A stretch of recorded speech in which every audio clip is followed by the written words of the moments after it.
सर्वप्रथम सर्वांना नमस्ते.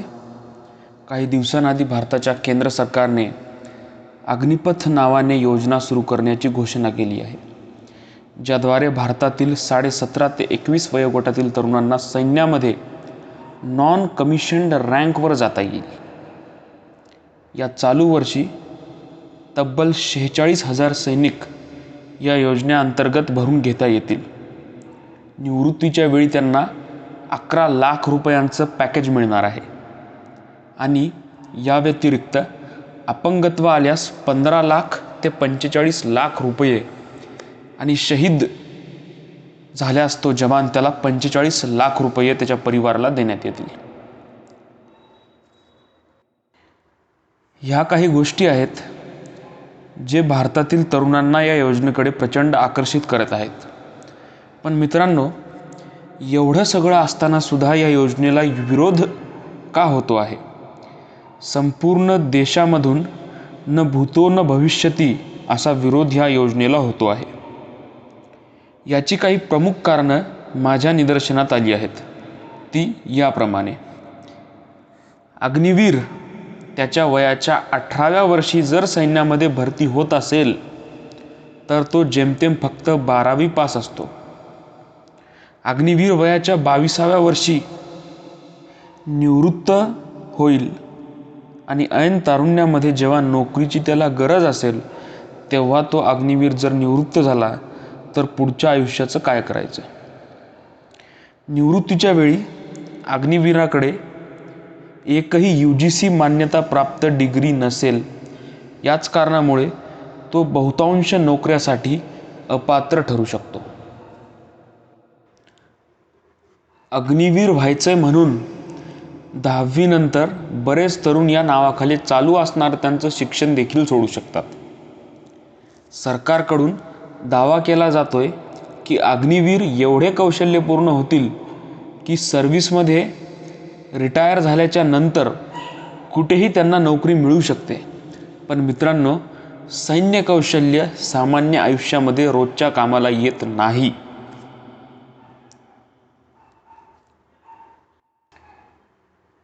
एकूण समजून घ्यायचं झालं तर सर्व्हिस नंतर अग्निवीर यांच्यावर बेरोजगारीचं संकट येईल, हे या विरोधाचं मुख्य कारण आहे. आता आपण जाणून घेऊया या गोष्टीची चांगली आणि भक्कम बाजू नेमकी काय आहे, ज्यामुळे आपल्या भारताचं सरकार ही योजना आणण्यासाठी आग्रह करतंय.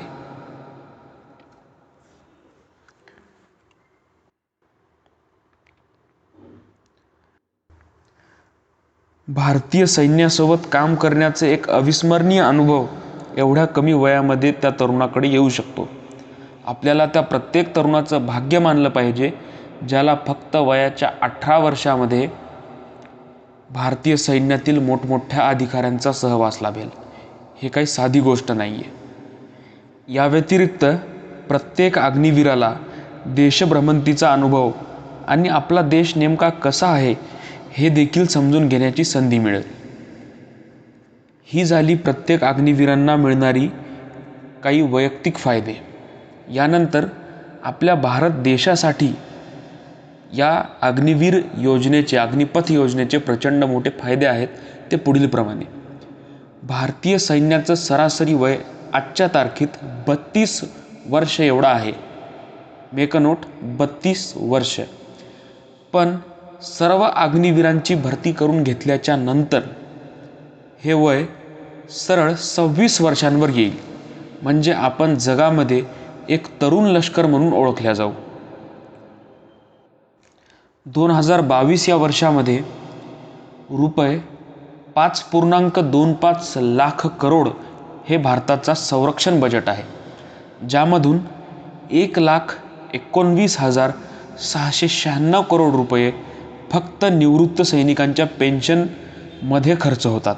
म्हणजे एकूण बजेटच्या सुमारे 22 ते 23% पैसा हा निधी फक्त निवृत्त सैनिकांच्या पेन्शनमध्ये खर्च होतो.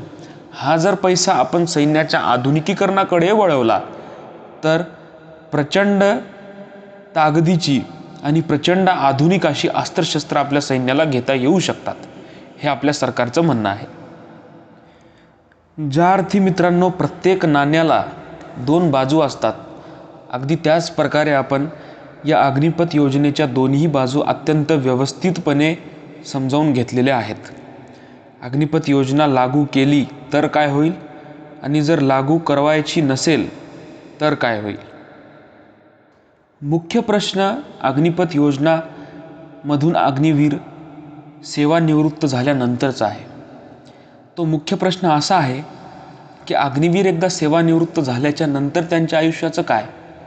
सरकार म्हणतंय की आम्ही 11 लाखांचं त्यांना सेवानिवृत्तीचं पॅकेज देतो, पण 11 लाखांचं पॅकेज आजच्या 5 वर्षांनंतर काहीही फारसं उपयोगाचं ठरणार नाही असं मला वाटतं. आताही त्या 11 लाखांमध्ये 30% पैसा हा स्वतः अग्निवीरांचाच आहे. या व्यतिरिक्त भारतातील महिंद्रा ग्रुप, त्यानंतर रिलायन्स ग्रुप आणि अशी काही मोठमोठ्या उद्योगपतींची ग्रुप समोर आली आहेत आणि त्यांनी सांगितलं आहे की हे जे अग्निवीर सेवानिवृत्त होतील यानंतर आमच्या कंपनीजमध्ये त्यांना आम्ही जॉब्समध्ये प्रिफरन्स देऊ. पण मित्रांनो, या ग्रुप्सनी किती जरी जॉब्समध्ये प्रिफरन्स दिला तरी अग्निपथमधून जे 75% अग्निवीर रिटेन होणार नाहीत तेवढे तर जॉब्स यांच्याकडे नसतील ना. म्हणजे माझ्या म्हणण्याचा अर्थ आहे की जेवढे जॉब्स ही ग्रुप्स ऑफर करतायत तेवढे जॉब्स तर पुरेसे ठरणार नाहीत, अजिबात ठरणार नाहीत. आणि त्यानंतर भारतीय सरकार म्हणते की डिफेन्स म्हणजे संरक्षण खात्यामध्ये या लोकांना आपण टेबल जॉब्स म्हणजे क्लर्क या पदावर आपण त्यांना प्रिफरन्स देऊ. पण मित्रांनो, टेबल जॉब्स भारतीय सैन्यामध्ये किती असू शकतात याचं जर आपण आकडे जर काढले, स्टॅटिस्टिक्स जर काढलं तर 75% अग्निवीरांच्या संख्येपेक्षा ते खूप कमी आहेत. कारण 25% अग्निवीर रिटेन होतील, पण 75% जे अग्निवीर उरतील त्यांच्यापेक्षा ही संख्या प्रचंड कमी आहे. म्हणजे उरलेल्या अग्निवीरांचं काय करायचं. मला एक प्रश्न आता इथे राहून माझ्या पुढे येतो आहे, माझ्या मनाला त्रास देतो आहे.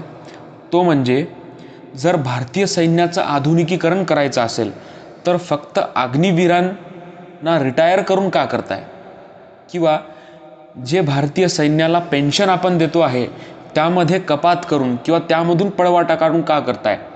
तर भारताच्या सरकारमध्ये जो प्रत्येक माणूस लोकसभेचा सदस्य किंवा राज्यसभेचा सदस्य असतो म्हणजे खासदार असतो, त्या खासदाराला त्यांनी एक जरी टर्म पूर्ण केली म्हणजे फक्त 5 वर्षाचा जरी कार्यकाळ त्याने पूर्ण केला तरी त्याला मरेपर्यंत पेन्शन चालू असतं, किमान 20 ते 25 हजारांचं. याची गरज आहे का. यानंतर मोठमोठे स्टार्स आहेत जे त्यांच्या आयुष्यामध्ये खासदार राहिलेत आणि त्यांच्याकडे प्रचंड अशी संपत्ती आहे, पण त्यांनासुद्धा सरकारी सवलती आणि त्यांनासुद्धा सरकारी पेन्शन मिळतं. मग हा पैसा वाचवून आपण सैन्याच्या आधुनिकीकरणामध्ये वापरू शकत नाही का, हाही माझा आजच्या पुढचा प्रश्न आहे. यानंतर यासिन मलिकसारखा एक नालायक नादान माणूस भारतीय गव्हर्मेंट त्याला आजही पोचते आहे. पण या नालायक माणसाला बिलकुल शूट टू किल करा आणि ह्याच्यावर होणारा खर्च, ह्याच्या संरक्षणावर होणारा खर्च आणि ह्याच्या कोर्ट कचेरीसाठी होणारा खर्च हा सर्व भारतीय सैन्याच्या मॉडर्नायझेशनकडे वळवा. निश्चित भारतीय सैन्य पुन्हा एकदा या जगातील सर्वोत्तम सैन्य होईल. आणि यानंतर लास्ट बट नॉट लिस्ट जे बांगलादेशी घुसखोर आहेत, आजच्या तारखेत श्वास रोखून धरा मित्रांनो, सुमारे 2 कोटी बांगलादेशी घुसखोर आज या भारत देशामध्ये रहिवासी आहेत. त्या सर्वच्या सर्व 2 कोटी बांगलादेशींना बिलकुल त्यांच्यावर एकही सरकारी खटला चालवू नका आणि शूट टू किल, जिथे ते मिळतील तिथेच त्यांना मारून टाका. याच्या पलीकडे आपल्याकडे काहीही पर्याय उरत नाही. कारण ह्यांच्यावर जेवढा पैसा खर्च होतोय तेवढा जर पैसा आपण मॉडर्नायझेशनमध्ये लावला मिलिटरीच्या, तर मिलिटरी आज जी आहे त्याच्या कैक पटीने पुढे जाईल असंही मला वाटतं.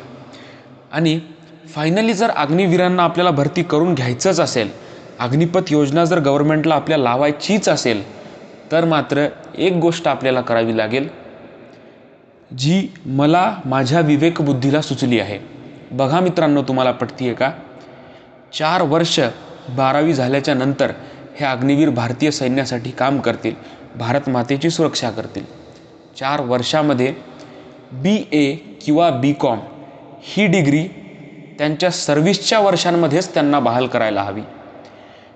3 वर्षांची डिग्री आहे, त्याला वाढवून तुम्ही 4-5 वर्ष करा. ड्युटी आवर्स जर आपण लक्षात घेतले तर ते होणं शक्य नाही 3 वर्षांमध्ये.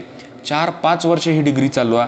पण ज्यावेळी ते सेवानिवृत्त होतील त्यावेळी त्यांच्या हातामध्ये BA किंवा BComची डिग्री असायलाच पाहिजे.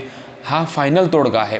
कारण ज्यावेळी अग्निवीर रिटायर होतील त्यावेळी जर त्यांच्या हातामध्ये BA BCom कोणतीही एक UGC मान्यताप्राप्त डिग्री असेल तर पुढे चालून ते स्टेट पोलीस सर्व्हिस किंवा नंतर MPSC महाराष्ट्र असेल तर आणि संघ लोकसेवा आयोग UPSC या परीक्षांसाठी सुद्धा ते एलिजिबल होतील. हे त्यांच्यासाठी आपण करू शकतो, तर हे त्यांच्यासाठी करू शकतो. त्यामुळे त्यांची एक डिग्री होणं फार महत्त्वाचं आहे. आणि जर समस्येचं आपण मूळ पाहिलं तर एक UGC मान्यताप्राप्त डिग्री ही या समस्येचं मूळ संपवू शकतं. त्यामुळे जोपर्यंत अग्निवीरांच्या डिग्रीची सोय होत नाही तोपर्यंत मला तरी वाटतंय गव्हर्नमेंटनं काहीही करू नये. आणि असं कुठे होतं का? तर प्रत्यक्षात असं होतं. NDAमधून जे कॅडेट्स पासआउट होतात त्यांची 3 वर्षांची डिग्री NDAमध्येच पूर्ण केल्या जाते. त्या JNUमधून त्यांची डिग्री तिथे पूर्ण केल्या जाते. आणि अगदी त्याच प्रकारे अग्निवीरांची सुद्धा डिग्री पूर्ण होऊ शकते. आणि एकदा जर ते सेवानिवृत्त झाले अग्निपथमधून तर त्यांच्यानंतर अनेक स्टेट सर्व्हिसेस किंवा सेंट्रल सर्व्हिसेसचा मार्ग त्यांच्यासाठी खुला होऊ शकतो. त्यामुळे सरकारने या गोष्टीचा विचार करावा आणि जनतेवर अशा प्रकारचा कुठलाही निर्णय थोपू नये. आणि जनतेने सुद्धा निदर्शनच जर याच्या विरोधात करायची झाली तर कुठल्याही पब्लिक प्रॉपर्टीचं डिस्ट्रक्शन त्यांच्या हातून होऊ नये याची देखील काळजी घ्यावी. याच प्रार्थनेसोबत की सगळ्या गोष्टी येत्या काळात नीट होतील आणि भारतीय सैन्य या जगातील सर्वात बलाढ्य सैन्य होईल, सर्वात तरुण सैन्य होईल, ह्याच प्रार्थनेसोबत आज इथे थांबतो. जय हिंद, जय भारत.